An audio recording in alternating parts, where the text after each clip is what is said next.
नमस्कार, स्वागत है आप सभी का आपके साथ। मैं हूं पूजा कविया गोमा। देश के नए राष्ट्रपति के लिए आज चुनाव हो रहा है। 15वें राष्ट्रपति के चुनाव के लिए करीब 4,800 निर्वाचित सांसद और विधायक मतदान करेंगे। इस चुनाव में एनडीए की उम्मीदवार द्रौपदी मुर्मू की स्थिति विपक्ष के यशवंत सिन्हा की तुलना में साफ तौर से मजबूत दिखाई दे रही है। लेकिन यशवंत सिन्हा को लेकर चाचा और भतीजे में एक बार फिर से रार छिड़ गई है। प्रगतिशील समाजवादी के अध्यक्ष शिवपाल यादव ने पार्टी के राष्ट्रीय अध्यक्ष अखिलेश यादव को इस बारे में चिट्ठी लिखी है। उन्होंने कहा कि जिस व्यक्ति ने सपा संरक्षक मुलायम सिंह यादव के बारे में गलत बातें कही हो और उन्हें आईएसआई का एजेंट तक बताया हो, उसे राष्ट्रपति चुनाव में समर्थन देने पर पुनर्विचार करना चाहिए। शिवपाल ने यह भी कहा कि उन्हें बेहद अफसोस हो रहा है कि जो समाजवादी पार्टी मुलायम सिंह यादव के बारे में एक शब्द सुनने को तैयार नहीं थी, वो आज उनके खिलाफ बयान देने वाले को राष्ट्रपति चुनाव का उम्मीदवार बना रही है। वहीं यूपी के डिप्टी सीएम केशव प्रसाद मौर्य ने भी यशवंत सिन्हा के समर्थन करने को लेकर सपा प्रमुख अखिलेश यादव पर हमला बोला है। उन्होंने यशवंत सिन्हा द्वारा मुलायम सिंह यादव को आईएसआई का एजेंट दावा करने की वाली एक पुरानी अखबार की कटिंग ट्विटर पर शेयर की थी। इसको लेकर किए गए सवाल पर केशव मौर्य ने कहा कि उन सब को लेकर तमाम तरह की चर्चाएं चल रही हैं।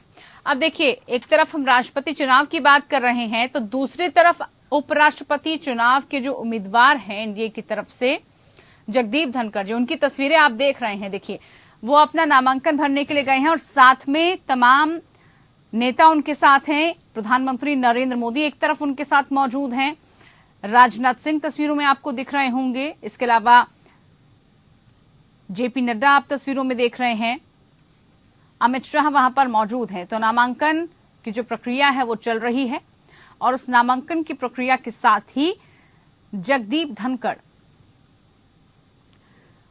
उपराष्ट्रपति के लिए एनडीए की तरफ से उम्मीदवार। और ये देखिए, प्रधानमंत्री ने खुद जो पूरा नॉमिनेशन का जो पर्चा है, जो प्रक्रिया है, वो हाथ में लिया है और किस तरह से मुबारकबाद हाथ मिला के उनको देते हुए नजर आ रहे हैं, शुभकामनाएं आगे के लिए वो देते हुए नजर आ रहे हैं।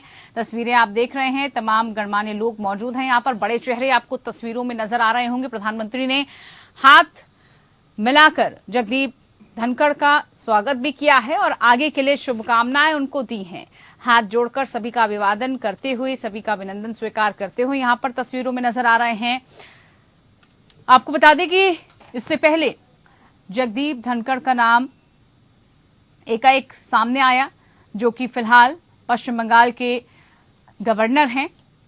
साथ ही जैसे ही नाम सामने आया उसके बाद तमाम तरह की बातें भी उनके नाम को लेकर उठने लगी। लेकिन जो राष्ट्रीय अध्यक्ष है जेपी नड्डा, उन्होंने स्पष्ट कर दिया कि वो किसान नेता हैं और इस लिहाज से एक बेहतर उम्मीदवार वो हो सकते हैं और इसी के साथ उनके नाम का ऐलान भी किया गया। कल भी हमने देखा था कि कैसे स्वागत उनका किया गया था। अमित शाह पहुंचे थे और उनका स्वागत किया था, उनको शॉल उड़ाई गई थी। और आज की तस्वीर आप देख रहे हैं, नामांकन की तस्वीर। जगदीप धनखड़ ने अपना नामांकन दाखिल कर दिया है। तस्वीरें आप सीधी देख रहे हैं, प्रधानमंत्री नरेंद्र मोदी उनके साथ मौजूद।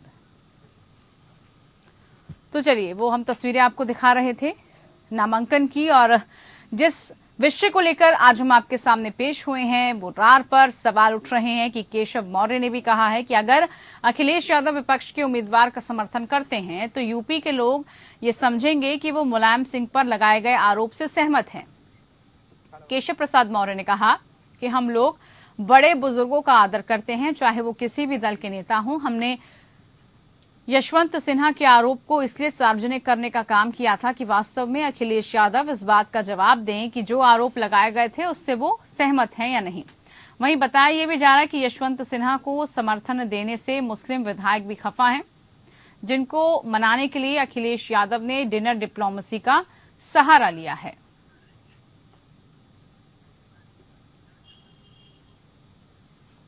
तो चलिए, अखिलेश इस पर आखिरकार क्या कह रहे हैं जरा सुनते हैं और उसके बाद इसी पर चर्चा को आगे बढ़ाएंगे। समाजवादी पार्टी और नेताजी के बारे में भारतीय जनता पार्टी की समय समय पर भाषा क्या रही है वो छिपा नहीं है, और नेताजी ने कई ऐसे कदम उठाए हैं जहां लोकतंत्र को बचाने का काम किया। उस समय बताओ भारतीय जनता पार्टी की भाषा क्या थी। अभी अभी चुनाव गुजरा है, चाचा को याद रखना चाहिए कि भारतीय जनता पार्टी की भाषा क्या थी, और भारतीय जनता पार्टी की भाषा हमेशा खराब रही है। तो चलिए, अब इस बात को लेकर तमाम तरह के विवाद उठ रहे हैं। अखिलेश यादव ने आखिरकार किस तरह से ये बयान, इसको कैसे लिया जाए, और क्या जब वो समर्थन कर रहे हैं तो उस बात को, जब जो मुद्दा मिल गया है सभी के लिए, उस मुद्दे को लेकर आखिरकार वो कैसे अपना बचाव कर पाएंगे। इसी पर आज की हमारी चर्चा है। चर्चा में खास मेहमान हमारे साथ जुड़ चुके हैं। अश्विनी शाही जी हमारे साथ बीजेपी प्रवक्ता के तौर पर जुड़े हैं, बहुत स्वागत है अश्विनी जी कार्यक्रम में। प्रोफेसर भुवन जोशी भास्कर जी हमारे साथ समाजवादी पार्टी की तरफ से हैं। इसके अलावा दयाराम भार्गव जी हमारे साथ सुबह सपा की तरफ से हैं। बहुत स्वागत आप सभी खास मेहमानों का। सबसे पहला सवाल प्रोफेसर भुवन जोशी भास्कर जी आप ही से, क्योंकि सवाल आप ही पर उठ रहे हैं, आप ही की पार्टी पर और आप ही के अध्यक्ष महोदय पर उठ रहे हैं। स्पष्ट करिए जरा, क्या समर्थन यशवंत सिन्हा को किस लिहाज से दिया गया है, इसके पीछे की मंशा क्या है? क्योंकि जो उन्होंने बयान दिया था इससे पहले और जिसको लेकर अब इतना विवाद उठ रहा है, इतना तरह की आलोचना की जा रही है, किस तरह से समाजवादी पार्टी से देख रही है? देखिए, हम समाजवादी पार्टी किसी व्यक्ति से लड़ाई नहीं करती, हमारी लड़ाई विचारधारा से है। माननीय यशवंत सिन्हा जी इस पर विपक्ष के उम्मीदवार है। उनका एक कार्यकाल जरूर भारतीय जनता पार्टी के नेता के रूप में रहा। जो उनका बयान है वो उनका बयान नहीं, वो भारतीय जनता पार्टी के बयान से दूसरा बात है।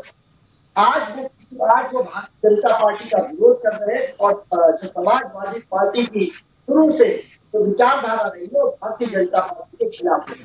हमारी लड़ाई भारतीय जनता पार्टी के विचारधारा के खिलाफ है और यशवंत सिन्हा जी उसको लड़ाई को लड़ने का काम कर रहे हैं। इसलिए राष्ट्रीय अध्यक्ष माननीय अखिलेश यादव ने निर्णय लिया है भारतीय जनता पार्टी के विचारधारा बनाने के लिए माननीय यशवंत सिन्हा को। और रही बात इनके, अभी मैं आपके चैनल के माध्यम से इनके उप मुख्यमंत्री का बयान भी सुन रहा था, केशव प्रसाद मौर्य जी का। मैं केशव प्रसाद मौर्य जी की चर्चा भी करना उचित नहीं समझता, क्योंकि जिनकी राजनीतिक जमीन खिसक जाती है उनके ऊपर चर्चा करना भी मैं समय की बर्बादी समझता हूँ। निश्चित तौर पे वो चर्चा के पात्र भी नहीं है मेरी नजर में। इसके साथ साथ मैं कहना चाहता हूँ, आज जो race politics Bharatiya Janata party के द्वारा पूरे उत्तर प्रदेश में और पूरे देश में जो माहौल बना रहे हैं, माननीय अखिलेश यादव जी पूरे देश में एकमात्र ऐसे नेता है जो इसकी लड़ाई को लड़ने का काम कर रहे हैं। लेकिन यहाँ पर ये कहा जा रहा है ना कि आप जिस शख्स का समर्थन कर रहे हैं, ठीक है, आपने कहा कि ये कोई व्यक्तिगत नहीं है, ये पार्टी की जिम्मेदारी है, पार्टी का निर्णय होता है, लेकिन इससे जो आम कार्यकर्ता है समाजवादी पार्टी का, जो आम जनता है, जो उसका सपोर्टर है, वो कहीं आहत ना हो। क्योंकि मुलायम सिंह यादव पर की गई टिप्पणी को लेकर ये सवाल तमाम उठ रहे हैं कि उसके बावजूद भी आप उस शख्स को समर्थन दे रहे हैं। इसका मतलब आप या तो उनको बुलाना चाह रहे हैं, उनकी आइडियोलॉजी को आप नहीं आगे रखना चाह रहे हैं। राष्ट्रीय अध्यक्ष अखिलेश यादव जी का बयान मैं आपके चैनल के माध्यम से पढ़ रहा था। उन्होंने बताया था कि भारतीय जनता पार्टी की जो भाषा है पूरे चुनाव में आदरणीय नेताजी मुलायम सिंह जी से लेकर और हमारे नेता माननीय अखिलेश यादव जी से लेकर उनकी भाषा शैली कैसी होती है, कितनी अमर्यादित भाषा का प्रयोग पूरे चुनाव में ये लोग हमारे नेताओं के खिलाफ करते हैं। निश्चित तौर पर एक समय आ चुका है, इनको जवाब दिया जाए और पूरे विपक्ष को एक करके माननीय अखिलेश यादव जी ये चुनाव लड़ाने के लिए यशवंत सिन्हा जी को पूरी मदद करने का काम कर रहे हैं। अपनी अपनी विचारधारा, हमारे अन्य साथी भी यहाँ पर बैठे हुए, जो भी विचारधारा में जाना चाहे वो स्वतंत्र निर्णय लेंगे, क्योंकि लोकतंत्र की यही खूबसूरती है। अश्विनी जी, लोकतंत्र की तो खूबी यही वो गिनवा रहे हैं कि देखिए सबके विचारधारा अलग होती है, सबकी अपनी व्यक्तिगत कुछ उम्मीदें होती हैं, कुछ अपेक्षाएं होती हैं और उसी को समाजवादी पार्टी आगे फुलफिल कर रही है। इसमें ऐतराज और आपत्ति क्या? फिर पुराने बयानों को क्यों दिखाया जा रहा है? फिर आखिरकार पुरानी बातों को क्यों लाया जा रहा है? क्योंकि वो विपक्ष में है तो विपक्ष की भूमिका तो अदा करेंगे ना। जी पूजा जी, देखिए महत्वपूर्ण 3 बातें हैं। एक अभी माननीय अखिलेश जी ने कहा और 2 उनके प्रवक्ता ने कही। अखिलेश जी ने कहा कि भारतीय जनता पार्टी की भाषा अमर्यादित रहती है। चलिए ठीक है, अभी कुछ दिन पहले विधानसभा में कितनी मर्यादा का परिचय उन्होंने दिया था माननीय केशव मौर्य के लिए, वो मर्यादा पूरे देश ने देखा, पूरे विश्व ने देखा। तो किसकी रहती है किसकी नहीं रहती है, एक जवाब ये हो, आप सुन लीजिए। दूसरा, जो ये बयान दिया था यशवंत सिन्हा जी ने, अभी अखिलेश जी ने भी कहा और अभी सपा के प्रवक्ता ने भी कहा कि वो यशवंत सिन्हा जी का बयान नहीं था। चलिए ठीक है, मैं मानता हूँ उस समय भारतीय जनता पार्टी में से भारतीय जनता पार्टी का बयान रहा होगा। आज तो आप समर्थन कर रहे हैं, उसका खंडन करना चाहिए उनको। कहीं उन्होंने खंडन किया, ये कहा होता कि भारतीय जनता पार्टी के दबाव में आकर मैंने बयान दिया था, ऐसी कोई बात नहीं थी, उसका मैं खंडन करता हूँ। खंडन भी नहीं आया उनका। तीसरी बात, राजनीतिक जमीन खिसकने वाले व्यक्ति की चर्चा भी करना उचित नहीं समझते हमारे जोशी जी। राजनीतिक जमीन केशव जी की खिसक गई है एकदम, चलिए कोई बात नहीं, वो चुनाव हारे लेकिन आज डिप्टी सीएम बने हुए हैं। लेकिन कन्नौज से चुनाव हारने वाले व्यक्ति की जो घर था वहां पर भी चुनाव हारे, उनकी राजनीतिक जमीन खिसकी। आजमगढ़ से चुनाव हारे, उनकी राजनीतिक जमीन खिसकी। और जो अभी सत्ता के मोह के बहुत करीब पहुंच चुके थे, उनको जनता ने धता बता दिया, किनारे कर दिया, उनकी राजनीतिक जमीन भी खिसकी। तो किसकी बात न की जाए, माननीय अखिलेश जी की बात कर रहे हैं या किसी और की बात कर रहे हैं? मैं कुल मिलाकर ये कहना चाहूंगा पूजा जी कि समाजवादी पार्टी अब अपने बयानों, अपने नीतियों में घिरती चली जाती है। एक तरफ तो ये लोहिया जी की बात करते हैं, दूसरे तरफ उस व्यक्ति का समर्थन करते हैं जो इनके पिता का अपमान करता है। यानी कि कहीं भी नहीं, वो तो कह रहे हैं ना, बीजेपी में थे, बीजेपी की भाषा बोल रहे थे वो। तो खंडन कहाँ आया पूजा जी? कहीं खंडन हमको हो तो दिखा दें, हमारे मित्र हैं क्या कहते हैं जोशी जी, दिखावे कहीं वो कोई बयान आया हो खंडन का, तो हमको दिखाएं, तो मान लेगा पूरा देश कि उन्होंने बीजेपी में वो बोला था। ये उनके बयान थे और उस व्यक्ति को आज समर्थन कर रहे हैं। माननीय नेताजी देश के बड़े नेता हैं, अच्छे नेता हैं, और उनका बार बार अपमान समाजवादी पार्टी करती है, कभी मंच पर माइक छीनकर और कभी इस तरीके से राष्ट्रपति के चुनाव में। आज जिस तरीके से उनका एक अपमान करने का काम कर रही है समाजवादी पार्टी, देश कभी इनको क्षमा नहीं करेगा। भार्गव जी, आपका स्टैंड तो क्लियर है, सुबह सपा अपना जो पूरा स्टैंड है वो क्लियर कर चुकी है, लेकिन क्या इस पर आपकी प्रतिक्रिया है? जिस तरह से समर्थन देने की बात समाजवादी पार्टी की तरफ से की गई है, क्या विचार? देखिए, समाजवादी पार्टी वो हमारे वोट की शायद जरूरत नहीं थी, तो इसलिए अब जो हमको पूछा है हम उनको अपना समर्थन दिए हैं, आज हम वोट भी कर रहे हैं, इसमें कोई बात नहीं है। लेकिन ऐसा नहीं है कि हमने राष्ट्रपति के चुनाव में केवल आदरणीय मुर्मू जी को हमने समर्थन दिया है राष्ट्रपति के चुनाव में। बाकी हम समाजवादी के गठबंधन में हैं और हम गठबंधन में ही रहेंगे। बाकी अगर माननीय अखिलेश जी नहीं चाहे तो बताएं कि गठबंधन में रखना है कि नहीं, कैसा रखना है। गठबंधन? इतना बात जहां पर आपको पूछा नहीं जाता, आपको किसी भी बैठक में बुलाया नहीं जाता, किस बात के गठबंधन को ढो रहे हैं आप? देखिए, सुहेलदेव भारतीय समाज पार्टी दबे कुचले असहायों और समाज के जो अंतिम पायदान पे है, जिनको आज तक 1947 से लेकर 2022 तक जिस समाज के लोगों को नुमाइंदगी नहीं मिली, सुहेलदेव भारतीय समाज पार्टी के आदरणीय नेताजी इसकी नुमाइंदगी करते, हमारी पार्टी इससे हमेशा मुकर होती है। आज राष्ट्रपति का चुनाव है, हम दबे कुचले असहाय आदिवासियों की बात करते हैं, गरीबों की बात करते हैं, और हमारा वोट इसलिए जा रहा है क्योंकि समाजवादी पार्टी के लोगों को जो है, या समाजवादी पार्टी के मुखिया को हो सकता है कि हमारे वोट की जरूरत ना हो। अगर वो पूछे हो तो जाहिर सी बात हम उनके साथ रहते और ये वोट भी उनको जाता। लेकिन जब उन्होंने नहीं पूछा, इधर आप देखिए लखनऊ में आकर के माननीय यशवंत सिन्हा जी चले जाते हैं, पूछा नहीं गया। और इसी परिप्रेक्ष्य में जब पूछा नहीं गया तो देश के गृह मंत्री ने आदरणीय नेताजी को फोन किया कि राजभर जी, आपके वोट को पूछा नहीं जा रहा, तो आप अपना वोट हम द्रौपदी मुर्मू जी को दीजिए भाई। और आदरणीय मुर्मू जी भी राजभर जी से बात करते हैं, प्रदेश के मुख्यमंत्री जी बात करते हैं, देश के गृह मंत्री जी बात करते हैं, आदरणीय नेताजी मिलने भी गए उनके आह्वान पे। तो ये सर्वविदित है कि हम जिस समाज की नुमाइंदगी करते हैं, इसको आप समझिए आदिवासी समाज से चेहरा है, और हम अगर उनके साथ ऐसा व्यवहार करते तो हम समाज की जो नुमाइंदगी कर रहे हैं उस समाज में हम कैसे जाते? आज देखिए, आजादी कितने दिन हो गए, आदिवासी समाज नहीं, लेकिन ऐसे तो सवाल ये भी उठता है ना कि आप गठबंधन धर्म फिर कैसे निभा रहे हैं? ये किस तरह का गठबंधन धर्म है फिर आप लोगों का? देखिए, समाजवादी अलग दल है, सुहेलदेव भारतीय समाज पार्टी अलग दल है। हमने आप कहा ना कि गठबंधन धर्म राजनीतिक है, हम राजनीति से जुड़े हुए हैं। लेकिन राजनीति में अगर हमें आप बुलाएंगे नहीं, पूछेंगे नहीं, तो ये तो स्वतः संज्ञान हमें लेना पड़ेगा। साथ फिर भी रहेंगे आप, बुलाएंगे नहीं, पूछेंगे नहीं, आदर सत्कार नहीं होगा, लेकिन साथ नहीं छोड़ेंगे। वफादारी कह सकते हैं इसको। भास्कर जी, वफादारी का कुछ सलाह तो दीजिए। देखिए, हाँ, मैंने आपको बताया ना, माननीय अखिलेश यादव जी बताएं, माननीय नेताजी से बात करें। और बात आप नहीं करते उनसे, कोई तारीख आप फिक्स करके उनको बुलाते नहीं हैं, सोचिए जरा इनके बारे में भी। देखिए, मैं आपने कहा कि राय देने का, हमारे नेता माननीय अखिलेश यादव जी ने स्पष्ट कहा है कि हम बिना पूछे किसी की राय न देते, न बिना पूछे किसी की राय देते।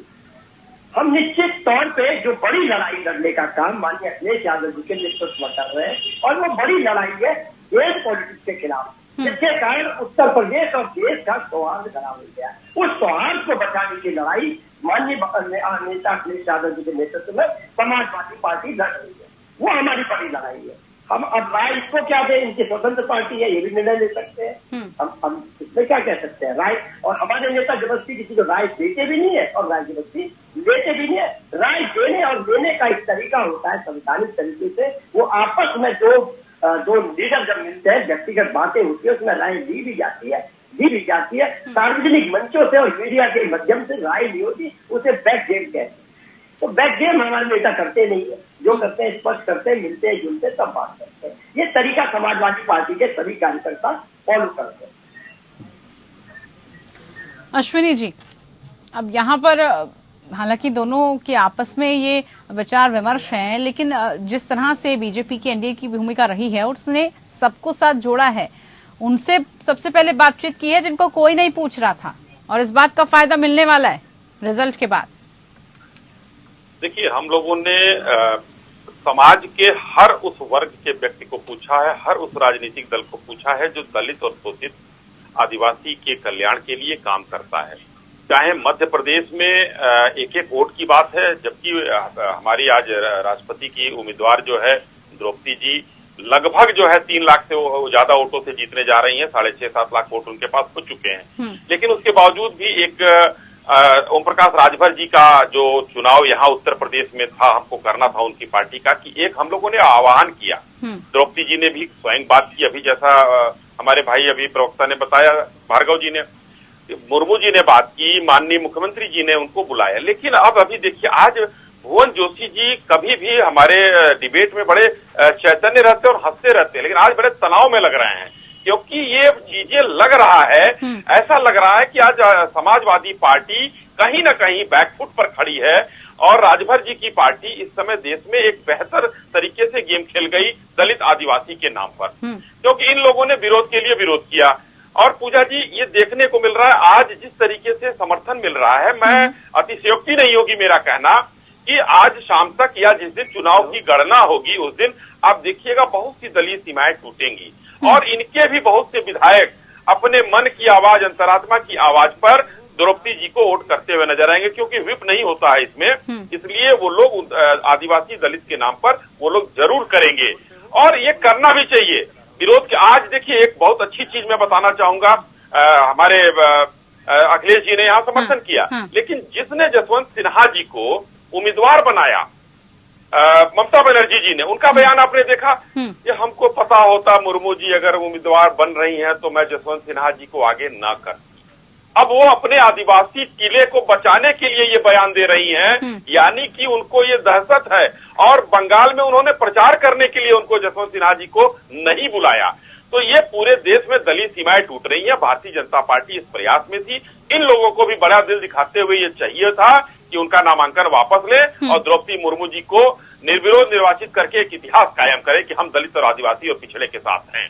लेकिन वो काम इन लोगों ने नहीं किया। लेकिन अब चलिए, पूरे देश के विधायक और माननीय सांसद वो काम आज कर रहे हैं जो अंतरात्मा की आवाज पर उनको वोट देने जा रहे हैं। जी भास्कर जी, संकेत यहाँ पर ये मिल रहा है कि यहाँ पर बहुत सारे ऐसे वोट पड़ सकते हैं जो समाजवादी पार्टी ने नहीं सोचा होगा। अगर ऐसा होता है तो क्या आपको नहीं लगता कि सोचने समझने की आवश्यकता थी इस पूरे मामले को लेकर? फिर देखिए, पूरी समाजवादी पार्टी, हमारे नेता माननीय अखिलेश यादव जी के जो दिशा निर्देशन होता है, जो उनका आदेश होता है, उसको अध्यादेश मान के एक एक कार्यकर्ता पूरा करता है, चाहे विधायक हो, सांसद हो, चाहे हम जैसा साधारण कार्यकर्ता हो। क्योंकि जो लड़ाई है माननीय अखिलेश यादव जी ने है, वो हेट पॉलिटिक्स के खिलाफ लड़ता है। और जिस पार्टी ने उत्तर प्रदेश और देश का सौहार्द बिगाड़ दिया हो, हिंदू मुस्लिम के बीच में खाई बदल दी हो, तो निश्चित तौर पर आज बड़ी लड़ाई लड़ने का मन है। हमें जीत और हार का प्रश्न नहीं है। जब देश में इतिहास लिखा जाएगा तो कौन लोग थे जो हेट पॉलिटिक्स के खिलाफ लड़ते थे?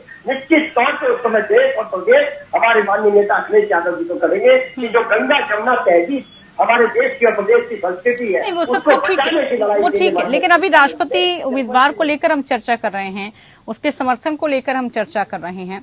अगर इसमें भी समाजवादी पार्टी अगर यहाँ पर बड़ा दिल दिखाते हुए समर्थन करती, तो आपको नहीं लगता कि एक खास वर्ग को इससे लाभ भी होता, एक खास वर्ग जो अछूता था अब तक वो ये समझ पाता कि उनका एक प्रतिनिधित्व आगे जा रहा है, बजाय जिस शख्स पर इस तरह का आरोप लगा है कि उन्होंने मुलायम सिंह पर तमाम तरह की तीखी टिप्पणियां करी थी।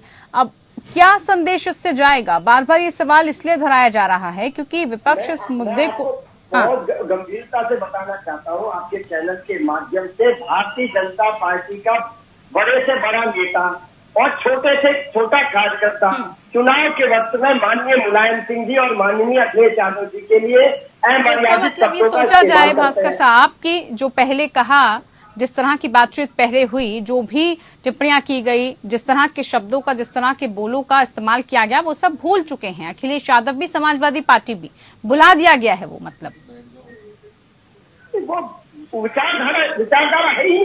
आज मैंने टीएमसी में शामिल हुए, टीएमसी में बाद में रिजाइन देके राष्ट्रपति का वो हुआ, विचारधारा ही उनकी नहीं है। भारतीय जनता पार्टी के विचारधारा के विरोध में है। आप ईश्वर जी कितना बयान कहते हैं, प्रधानमंत्री से लेकर सभी को कहते हैं, तो निश्चित तौर पे हमारी लड़ाई भारतीय जनता पार्टी के हेड पॉलिटिक्स के खिलाफ है और हम इस बड़ी लड़ाई को लड़ने का काम कर रहे हैं। और निश्चित तौर पे जीत और हार कोई प्रश्न नहीं होता, जी हाँ प्रश्न ये होता है कि आप किसके साथ खड़े। हम निश्चित तौर पे ऐसे लोगों के खिलाफ खड़े जो लोग इस देश का सौहार्द बिगाड़ते हैं, गंगा जमुना तहजीब के खिलाफ लड़ते हैं। और हम देखते हैं कि यशवंत सिन्हा ज्यादा योग्य कैंडिडेट है क्योंकि उनका शासन और प्रशासन का बहुत विराट अनुभव है। चलिए, अब ये समर्थन कितना काम होगा और वोटों में कितना तब्दील हो पाएगा वो देखना होगा। बहुत शुक्रिया आप सभी खास मेहमानों का, आप जुड़े हमारे साथ। तो आज की खास पेशकश में फिलहाल के लिए इतना ही। नमस्कार।